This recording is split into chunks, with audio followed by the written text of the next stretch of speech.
अब शिवा पहले अपने दोस्तों को कॉल करता है और सारी बातें बताता है और उसे अपने साथ प्रीति के घर आने के लिए कहता है। तो इतने में शिवा का दोस्त जय तैयार हो जाता है और दोनों प्रीति के घर पहुंचते हैं। जैसे दोनों प्रीति के घर पहुंचते हैं तो प्रीति के जस्ट घर के आगे ही उसके पिता का एक बड़ा शॉप होता है और वो उसी शॉप में बैठे हैं।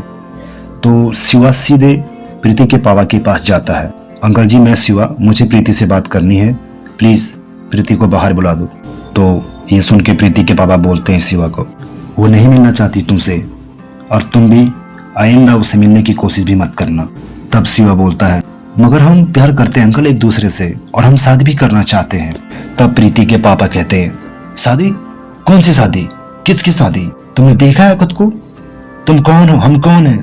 अपने गिरमान में झांक कर देखो पहले, तुम कहाँ, हम कहाँ? और तुमसे ना हमारी बेटी कोई प्यार करती है ना शादी करना चाहती है, तो बेहतर यही होगा कि तुम चुपचाप यहाँ से चले जाओ।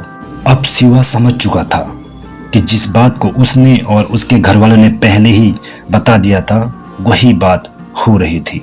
कहें तो जिस बात की डर थी वही बात हो गई। पर शिवा एक बार ये सारी बातें प्रीति के मुंह से सुनना चाहता था आमने सामने। तो उसने प्रीति के पापा को बोला, ठीक है अंकल, अगर यही बात है तो ठीक है, मगर ये बातें मैं सारी प्रीति के मुंह से सुनना चाहता हूँ, प्लीज़ आप एक बार प्रीति को बाहर बुला दीजिए। इतने में प्रीति के पापा बोलते हैं, मैंने बता दिया ना, तो जाओ, अब ज़्यादा बहस मत करो। अब इतने में आसपास के सारे लोग इकट्ठे हो जाते हैं, फिर भी प्रीति के पापा प्रीति को बाहर नहीं बुलाते हैं। तब शिवा का दोस्त बोलता है, अंकल तो क्या हुआ, बुला दो ना एक बार उसे, आमने सामने बात करेंगे दोनों तो क्लियर हो जाएगा सारा।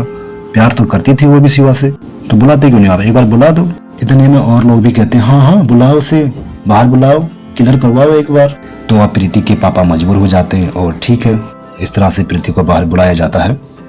अब जैसे प्रीति बाहर आती है तो शिवा सीधे प्रीति का हाथ पकड़ लेता है और पूछता है, बताओ प्रीति, क्या ये जो तुम्हारे पापा कह रहे हैं और तुमने जो कॉल पे कहा था, क्या ये सारी बातें सच हैं? बताओ, क्या तुम मुझसे प्यार नहीं करती? क्या तुम मुझसे शादी नहीं करना चाहती? प्रीति एकदम सुन मोड में होती है, कुछ नहीं कहती, बस शिवा को देखती है और फिर कहती है, हाँ ये सारी बातें सच है, नहीं करती मैं तुमसे प्यार और नहीं करना चाहती तुमसे शादी। आप शिवा, मगर क्यों? क्यों प्रीति, क्या है रीजन, क्यों?